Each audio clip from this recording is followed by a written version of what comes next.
Okay, so I think let's start for the topic for today, which I plan to do. Today, I plan to continue with this topic of graphs that we were doing, points and lines, and so today the theme would be connectivity. Connectivity. Okay, so we had looked at this topic of where you had just random points, and any any number of points could be joined by lines, and you just have a configuration. Okay, and we asked several questions about these kind of configurations, right? Like what is the smallest number of colors you would need to color them, so that if two of them share a line, then they have to have different colors. And we asked different kinds of questions for this. Now we would ask yet another different type of question, which is connectivity, and that is like this, whether you can go from a point to the other. So let's see. So let's start with points. So let's just start with the figure. Just start with a graph. So a graph is nothing but having some points and then having a few of them joined by lines. You can join any one of any a number of them and not join the rest and so on. Let's say you have something like this. Okay, obviously the lines don't have to be straight. All that matters here is what two points, which pair of points are joined to each other by a line and which are not. It's just trying to capture the connectivity, just the adjacency relations, which 2 points are joined and which two are not joined. Whether they're joined by a straight line or not, that the geometry is not relevant here. Okay, so this is what is known as a graph. So you can see this is a graph on 6 points, and some of them are joined by lines. Now, the kind of question we will ask today is like this: is it, and so these lines are called edges. These lines or curved lines, whatever, that are joining 2 points, these are called edges. You can just call them bridges, doesn't matter. Is it possible, so in this figure, is it possible to go from any point to the other using the bridges, by walking along the bridges, or you can using the bridges? So that is the question. Maybe I can label them 1, 2, 3, 4, 5, 6. Yes, Adityan, you have just joined. We just started this topic, so I think if it should be clear. If it's not clear, you can ask.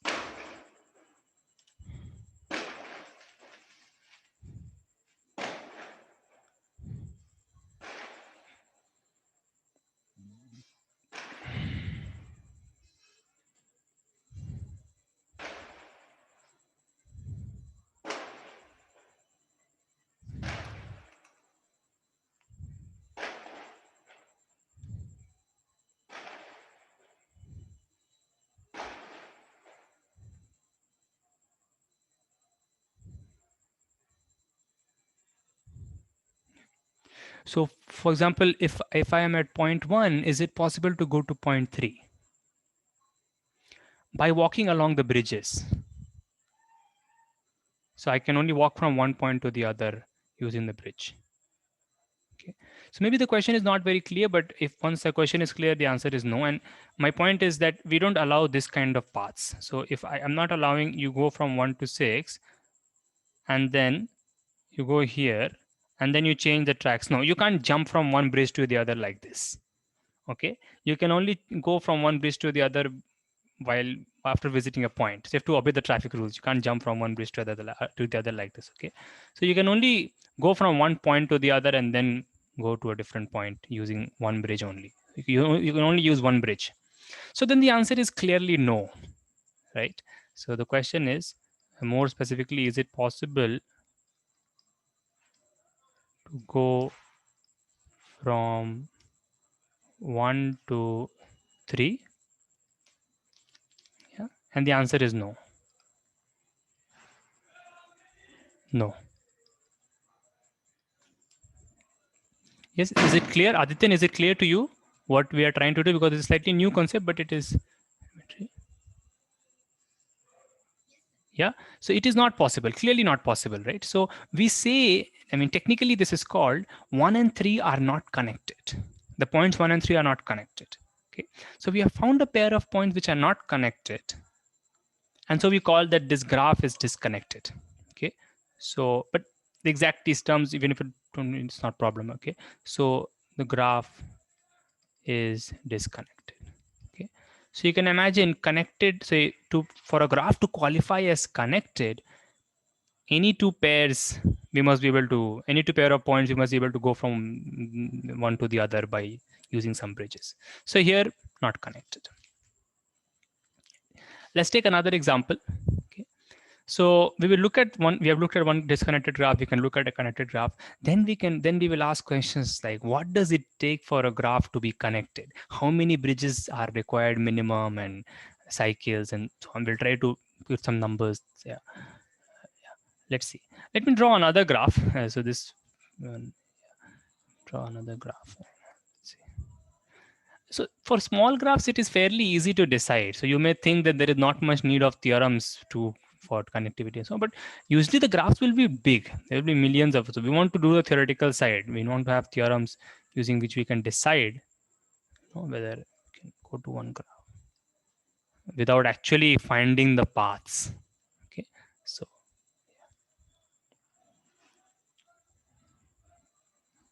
yeah, is this graph connected?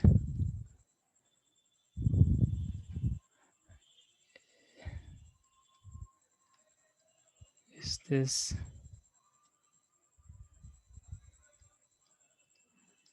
connected?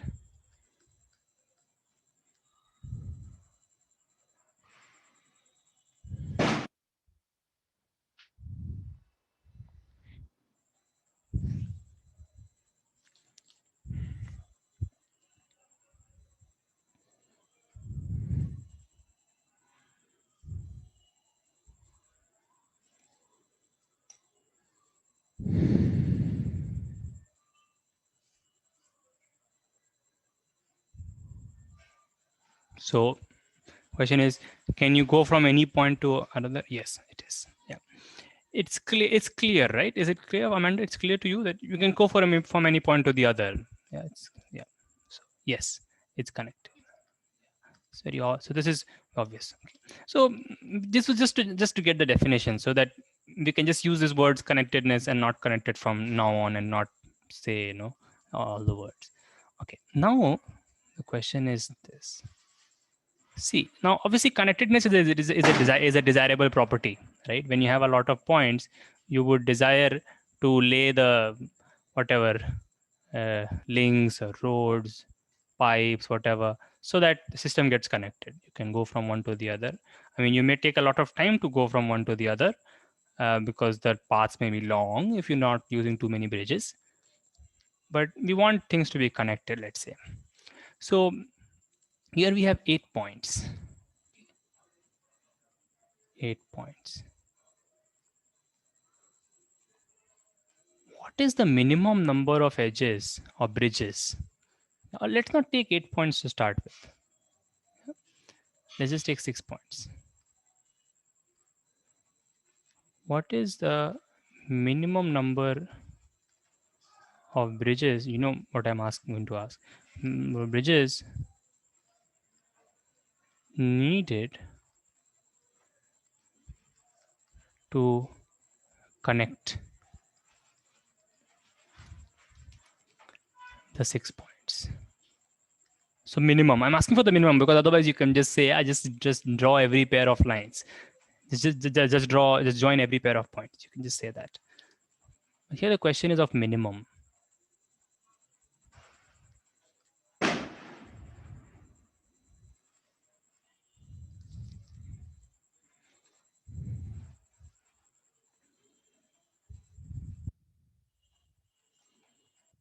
So this is an optimization type of question. Okay, a desirable property, what's the least cost in which it can be attained?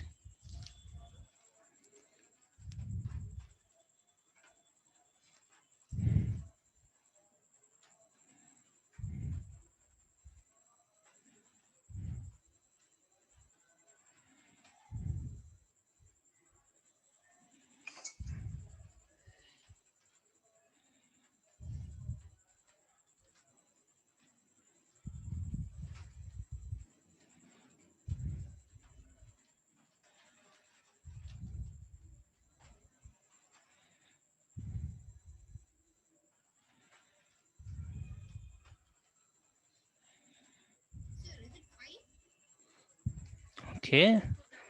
You also got 5. Okay. So maybe Amanda, you can tell me what graph you got. I mean, what was the exact configuration? If you have.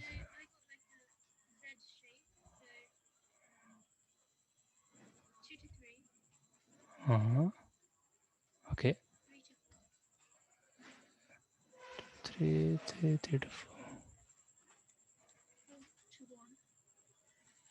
4. Okay. Right. Okay.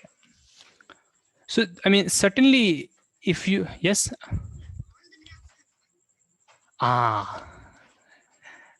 Yeah. Means the since it's a minimum, it has to be one number, but it's quite fascinating. I mean, in some sense, yeah. You'll 5 is the answer.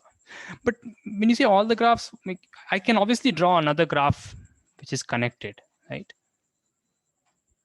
Yeah. But this is not minimum. But when you are asking for the minimum, then it will always be 5. Logically, because there has to be a unique answer, but also that both of you got 5. Yeah. This. So see, certainly this is so there's a certain concept here which okay, this is minimal. So I mean one doesn't have to understand this exact in this technical way, but my point is that you certainly cannot improve upon this on this graph, right? In the sense that I cannot remove any bridge here. That is clear. Right? I cannot remove any bridge. But what is the proof that I cannot like somehow be some very smart and do it with 4? I can certainly not improve upon this. Okay, and that's clear. I cannot remove bridge, as just said. But what is the guarantee that I cannot do with 4 bridges?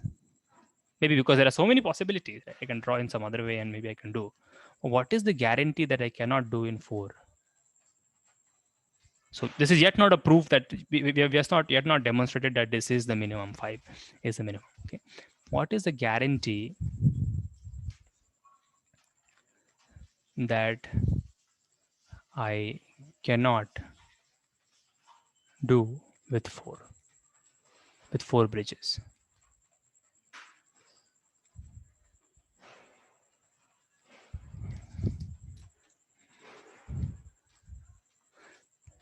This turns out to be not such an easy question. I mean, with 4, maybe you can reason out because you can draw a lot of possibilities and so on. But in general, if there are 100 points, then you will need 99 bridges. And in fact, that is right. 99 is the minimum, would be the minimum. But to prove, let's see, is it easy to prove it?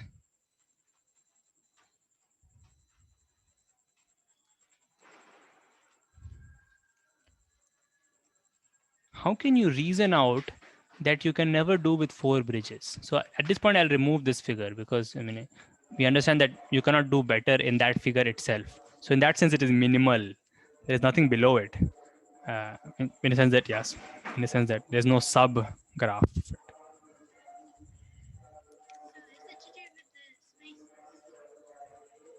Spaces, what spaces? Points? No, so the space will never matter, right? Because that's really the point that this is a combinatorial question. So if I place these 6 points in a different way, the answer would still be 5. Yeah, and you can agree with that. You try to draw these 6 points in a different way, doesn't even if you just place them on a line, doesn't really matter. You would still need 5 points. Right? That's why these questions are called combinatorial questions. And that's why these statements are powerful. I mean, you're proving something for no matter how you lay the islands, how the islands are there, or how you lay the points, it doesn't matter. You will need at least 5.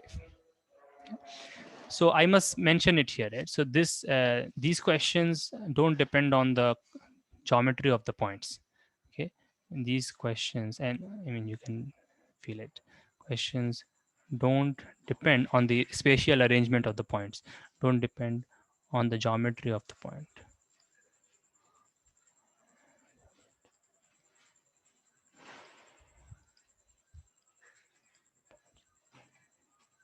Because at the end of the day, it just depends on which is connected with what, and that's really just a pair Whether you draw a line with 2 and 3, you don't even need a picture. You can just say 2 comma 3, and that makes sense. I mean, if you learn graph theory formally in a course, usually they will introduce it like this. It's a relation on a set and binary relation and so on. So it's not about the pictures are just models actually, for mathematicians. But yeah.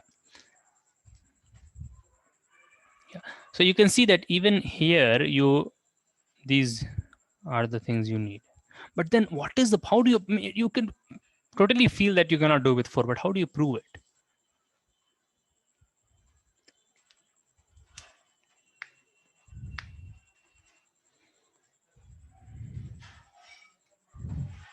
Certainly you have to go by contradiction, because you have to prove you cannot do something. So you're not going to be able to construct anything, right? So you have to assume that you can do by 4. What I mean is, it's like a thought experiment, right? Assume that, okay, what if it was possible if I could do with 4 bridges, and then maybe end up with some contradiction, something absurd.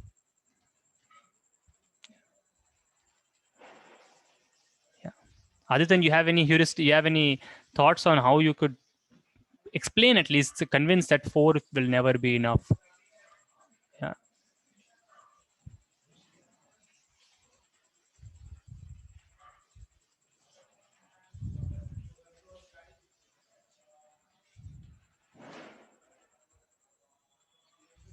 Yeah, but you are sure that 4 will not be 4 will not do it.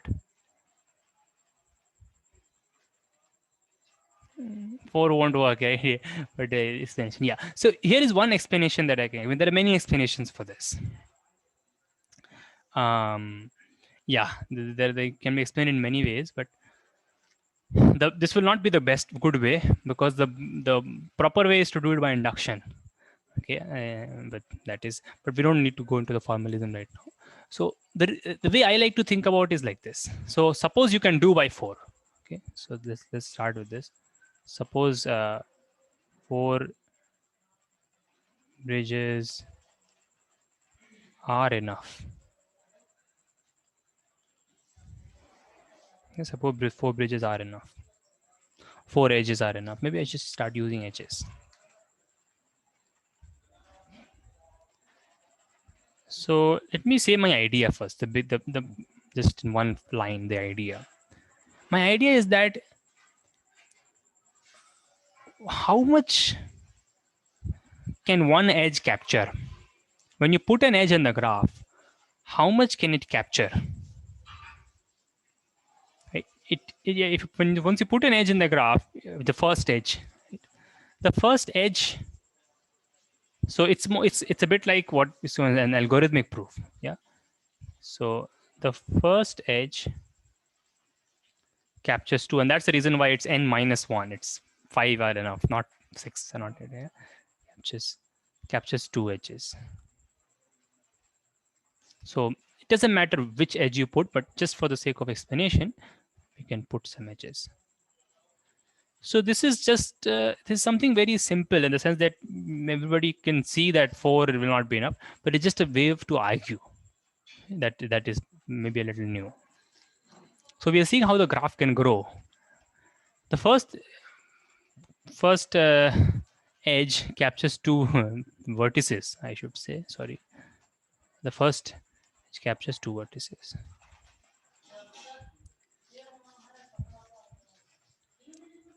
Yeah. Now next time, so it connects 2 things, right? It connects 2 points. What happens when you put another edge?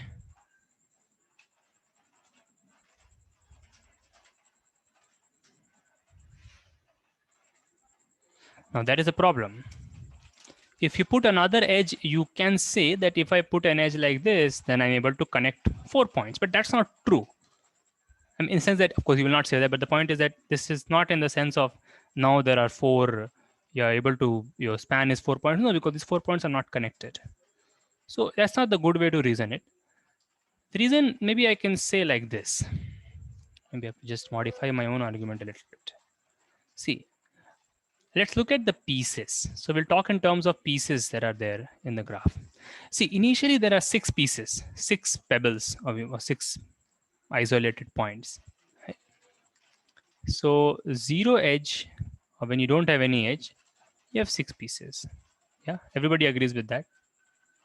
6 pieces.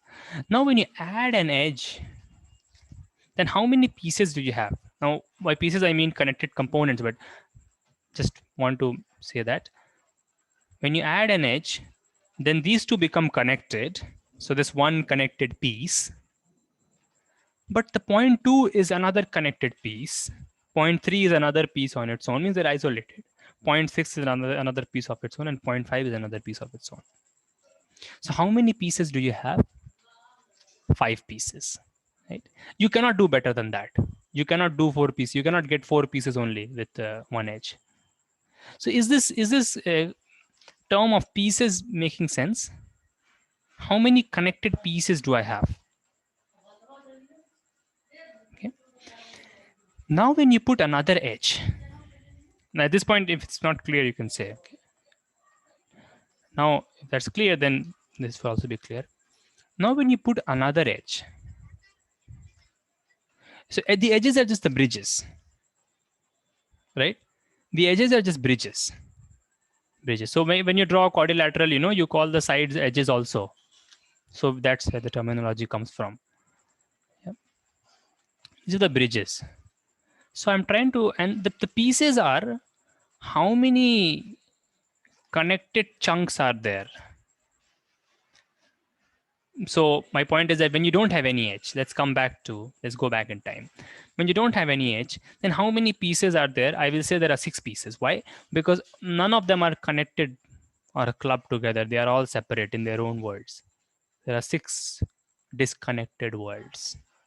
That's pieces. Now I'm not defining it formally. It's called connected components. So you take the biggest component, the biggest connected graph that you can get in, and so on. But is this concept of pieces making sense? Yeah. Okay. Yeah. It will make more sense once, like, if you draw one line and then try to explain. So when you draw a line like this, you can draw any line. We will run this again and again, but the point is that you can draw this line. When you draw this line, then I will say that there are 5 connected pieces. What in what sense am I saying? Because this is one piece, like that's just on its own, right? And this is on its own, so 2 pieces. On its own, 3 pieces. This is now one piece because it's a connected piece. It's one connected club. Right? Those two have formed something together. This is another piece. So how many pieces do we have? We have 5 pieces. The idea is that the more edges you add, the more bridges you add, your number of pieces goes down, or it should goes down if you add it wisely. So that's also important, but for us maybe not that important right now. Eventually, what do we want? Eventually we want 0 pieces. Is that clear? Yeah. Eventually, how many pieces do we want? 0 pieces, right? 0 pieces means that everything is connected. Yeah, they are not pieces separately, they are connected. Okay, 5 pieces. Now, so I mean, I had to introduce this measure, new kind of measurement, because this is general enough to capture all cases, in the sense that it won't depend on how you add the edges. That's why I had to resort to this measure of pieces or connected components. The other measure that I started with, in fact, it was not working, so I had a wrong proof in mind, or incomplete, whatever. As I said, the best proof lies in induction. That's the easiest, because that's like just it captures that growth very formally, nicely. When you add 2 edges, when you add one more, just think of it like just a growing, something that's evolving, right? When you add one more edge, okay, so the universe is cooling down and particles clubbing together. When you add one more edge, then how many pieces are you going to get? Let's just do it and see. If you add an edge like this, meaning with something that is already in a 2 pieces, how many pieces do you have now? Yeah, in this situation. Yeah, 4. Adityan, is it clear to you? There are 4 pieces, because this is how the concept of pieces will become clear. Yeah, 1, and then this is 1 club, 2, 3, 4. Very good. 4. But this is not the way I did it. No matter how you do it, do it like this, well, not no matter how but in this case, like if I add it like this, then it's a bad decision. But we are not dealing with such graphs, so it's not a problem for us right now. If you add a thing like this, you still have 4 pieces, right? This is one piece. This is one piece, 2, 3, 4. No. I mean, connect meaning you can go from 4 to 2 in this at this point. No, because I mean, if you draw this, then you can go, but in this you cannot go because see, as I said, yeah. So this is important. You can only go from, so you cannot change bridges along the way,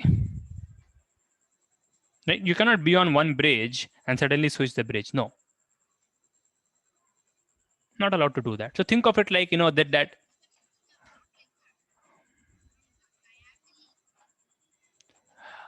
Right. But that would be 3 edges. That would be 3. That would become 3 bridges, right? Or if you're that would be 3 bridges. We're just at 2 bridges at the moment. Or if you're like do this, yeah, then also you see there are 4 pieces, right? Because this is 1 piece, 2 piece, 3 piece, 4 piece. Okay, 4 pieces. I mean, the point is that you can never go from 5. This is the key thing. You can never go from 5 pieces to 3 pieces. No, because I mean, if you have two different worlds, and you're going to add an edge, you can at most reduce the number of pieces by 1 at most.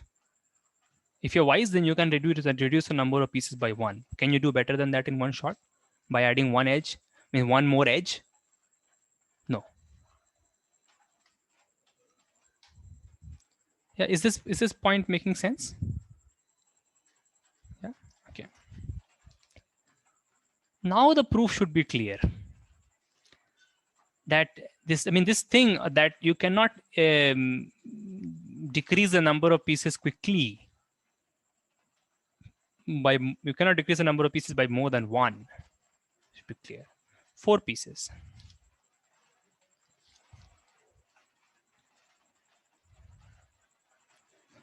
So Adityan, can you tell me what happens when you have 3 edges and how many pieces should you have? Meaning when you add one more edge.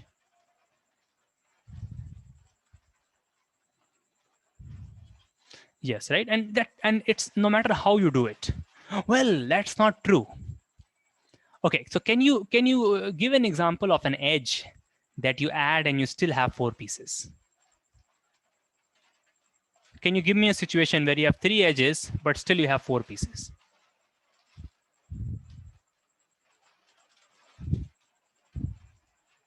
Three edges.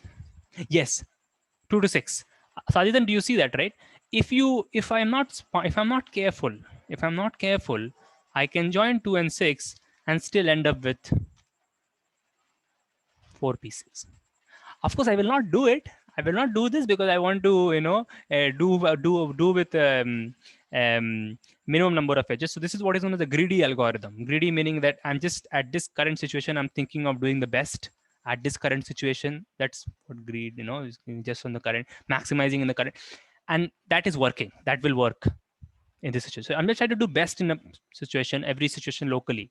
And I'll obviously not do that. So I'll probably join 2 with something else or anything I do. And no matter how you do, you cannot do better than decreasing the number of pieces by 1, right? So 3 pieces.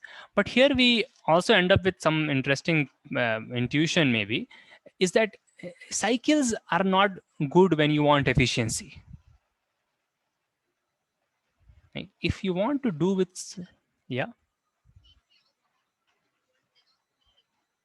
Yes, no matter how you do it, right? If you join for 2 to 1, you get 3 pieces. If you join 2 to 3, you get 3 pieces. If you join 3 pieces, right? The only issue is that if you end up creating cycles, and that's not good, right? If you join this, then that's bad. So if you don't, so the point is that whenever you want efficiency, whenever you want to use your edges in an efficient way, don't draw cycles, because when you draw cycles, it's like, you know, you have two paths from 2 to 6, two ways, and that's, we don't want that. I mean, that's, we don't have the luxury for that, right? It's intuition is there, and that intuition actually can be made very precise. There are some 5 equivalent statements. Anyways, 3 pieces, and so it's clear, right? When you have 4 edges, you will have at least 2 pieces. If you are doing it very smart, if you're like the smartest, then also you will get 2 pieces. Sorry, so I meant in the end you want 1 piece. I had said 0 pieces. I'm sorry, I mean 1 piece. 0 pieces doesn't make sense. Yeah, 1 piece. So 4 edges, you will have 2 pieces. You cannot do with 4. It means you cannot do with 4 edges. You see, this line of argument is interesting, right? Because you are able to capture all possibilities. Okay. So cannot do with, so 4 edges not enough. So in some sense, we did not have to go by contradiction. Yeah, in some sense, that's right. Yes, we've kind of constructed all the graphs, all the possible graphs in this argument. We sort of were able to construct all the graphs in this argument. So it's sort of constructive proof, and so contradiction was not needed. Right. Interesting. Yeah. So try to write this kind of argument for later on. Try to write it for more number of, you know, bigger graphs. Now, this kind of graphs, which are the best, which are the smallest graphs, I mean, in the sense that smallest number of edges, and yet they are connected. These graphs are called trees.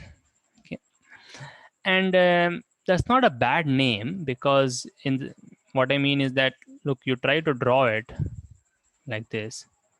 You can always arrange this thing like a tree. What do I mean? So maybe you can just put the 4 on the top. You can put the 4 on the top. You can always arrange it so that it looks like a tree. I mean, trees don't have cycles.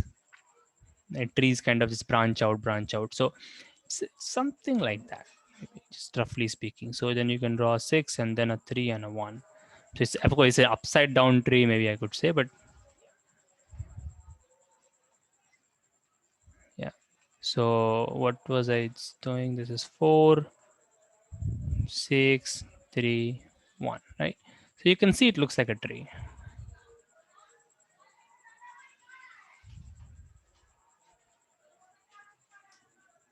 An upside down tree. I mean, these are the same things, right? These two things are same. There's no difference. First, try to also, because really the way you can draw a graph can really assist you in reasoning and thinking, but it doesn't change the end result. These two are the same things, right? 4 and 2 are joined in the first graph. They are joined here. 4 and 5 were joined. They're joined here. 4 and 6 joined here, and so everything else also is. But then the right one looks much, for reasoning purposes, several other reasoning purposes, it can look much better. Right. So in general, so these graphs are called trees. So what can be called a tree? Tree is a graph with n vertices, n minus 1 edges, and yet connected. Or you can say the graph with n vertices and smallest number of edges and yet connected. You can say it in many ways. These are all the same things. Yeah. Try to prove this, maybe for 100 vertices and so on. Try to reason it that if you have 100 vertices, you will need at least 99 edges to connect it. You can just, same reasoning would work, but just try to reason it. Or maybe you can find some other reasoning for this same problem. Right. So so we understand what connectivity costs, right? Connectivity of n vertices will cost us at least n minus 1 edges, right? I mean, if you have 10 vertices and you want connectivity, you need at least 9 edges. Okay. I mean, 10 edges are also good. Now let us look at this different side of the problem, where we see that you have to still be careful. So let's say you have 10 vertices and 20 edges, or maybe we can do smaller, right? 5 or 6 vertices and 10 edges, 10 bridges. Does this guarantee connectedness? So it is like, if I have a lot of edges, then does it guarantee that if even if I'm not careful, things will, like, I have a lot of resources, does it mean that I will end up with a connected graph? Does this guarantee connectedness? More precisely, the question is that if I have 6 points and if I have 10 lines with me, then is it true that no matter how I join them, I will end up with a connected graph? So this is the other side of question. Other side of the question. If the question is not clear, then this, yeah.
You got 10 lines, but is your graph always connected if you use these 10 lines? Okay. Now, what if I draw something? Let's see. What if I draw something like this? Let me see. So you see, I'll also use 10 lines. Um, wait, am I using 10 lines?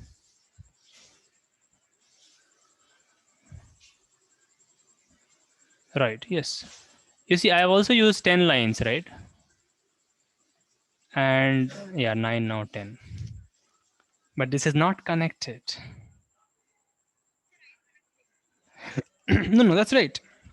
I mean, if you have 10 lines, so my question is this, right?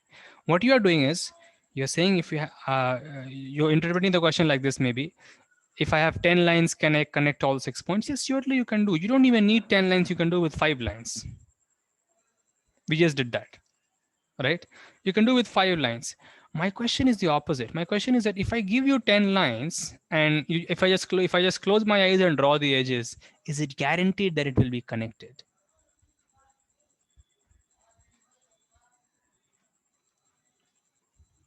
You see my question?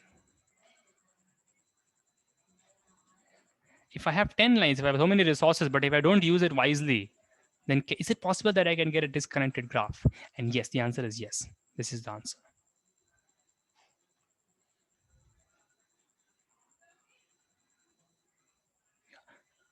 Does everybody understand this? Yeah. Okay. So the thing is that you may have more edges. It doesn't guarantee connectedness. Okay. You can still end up with a disconnected graph. However, if I give you 11 edges, then no matter how badly you use things, you have so many that it will always be. That's clear, right? If you have 11, then no matter how you draw your graph, this is different from if I draw it properly, right? Obviously. If I have 11 edges, then no matter how you do it, it will be connected. Okay. Again, now, so this gives rise to an interesting question. Say that I have 30 vertices. Okay. What is the minimum? This is again, you can think about this like later. What is the minimum number of resources? Okay. What is the minimum number of edges? Okay. Such that no matter how I join, no matter how I use them, I will get a connected graph.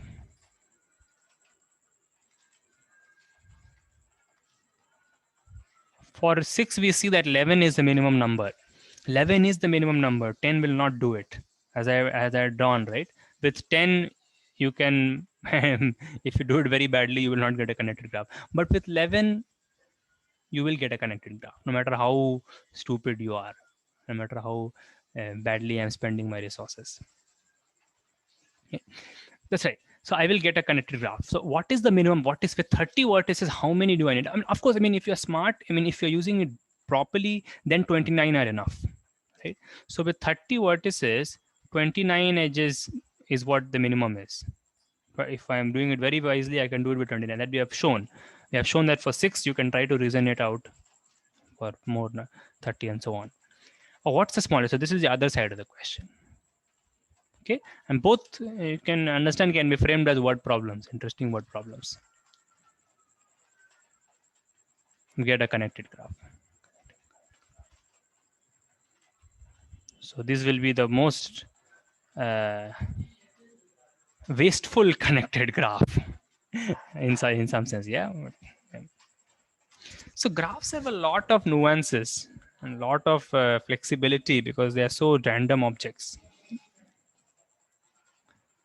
So today we will not go into how you can look at some word problems for like Olympiad type problems, just problems where there is no mention of graphs or even there is no mention of points and lines, and you can frame that or think of that question as in terms of graphs. We'll not do it. Maybe we'll do that next week. Yeah.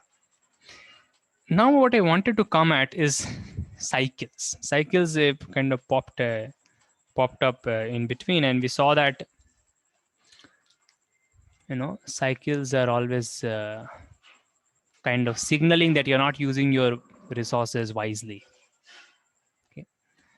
So like for example, if I have 6 vertices and 6 edges, so if I have 6 vertices and 5 edges, then I can connect my graph, right? For example, I can do this. So everything is connected, for example. Now I've connected my graph. Now if I add one more edge, I will get a cycle. Is that clear? Right? If I add one more edge, I will get a cycle. I cannot avoid it. But it's hard to prove. Maybe it's a little interesting to prove this, in general, because this is a particular situation I had drawn earlier with six vertices and 5 edges. And if you have 6 vertices and 6 edges and it's connected, then you will get a cycle. Maybe that's not so easy to prove right now, but let's just discuss cycles a bit. What guarantees existence of cycles and so on a bit, and then one can look at these questions more fruitfully maybe. Yeah. So let's start with just let's start with a random graph. So existence of cycles. What guarantees that I will get cycles? Existence of cycles. Okay, so by the way, you understand what a cycle is, right? A cycle is just very, as you would expect, right? It just there are some points, and a cycle is something like which looks like this. I mean, goes, and comes back. There could be more things in this graph. Okay, there could be like this and so on, but there is a cycle, and there are many cycles now. I mean, this is also a cycle, but yeah, there is a cycle. Right. What guarantees existence of cycles? Okay, so suppose I'm just going to frame as interesting word problem also, like, but suppose I have 5 vertices,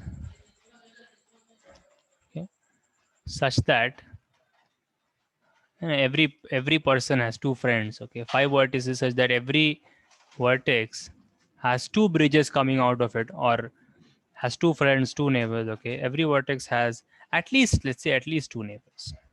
At least 2 neighbors. Try to draw such a graph first and check if your graph has a cycle. Or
so did you draw? Anyone drew a graph? 5 vertices, and every vertex has at least 2 neighbors. Yeah. So you can. Yeah. So Amanda, maybe you can tell your graph first and see if you have a cycle in your graph somewhere.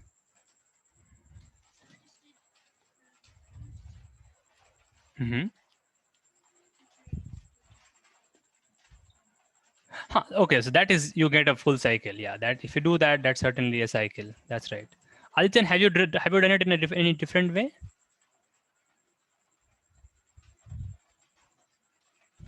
Yeah. Let's see. Okay. I mean, you see, no matter how you do it, right? If you do it like this, yeah.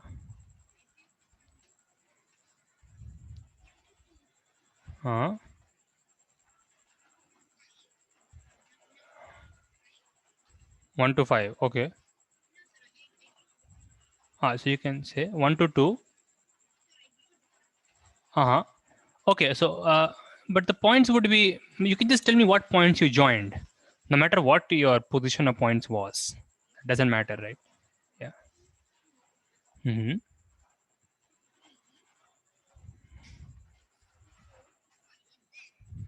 Uh,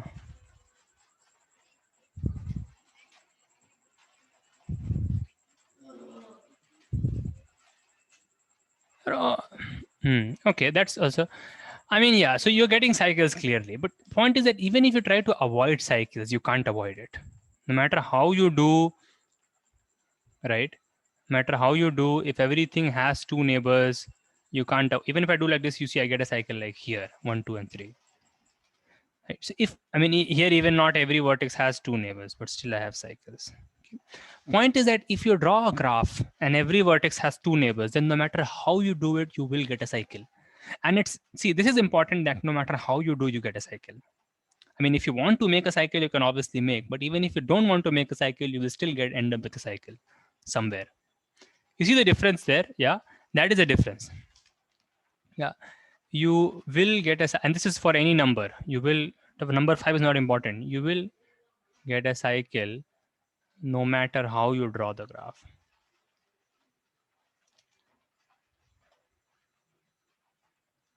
How you draw your graph. Try to again reason this. Okay. Try to reason this. You can take 20 vertices, you can reason with 10, no matter how you want. Right? You will get a cycle somewhere. Try to think about this. And right.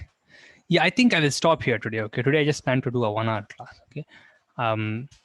Some people didn't turn up. I don't know, like the times are a little uncertain, and yeah, two people are, involved with some people have corona and so on in the homes, are a little unsettled. That's why they could not able to come.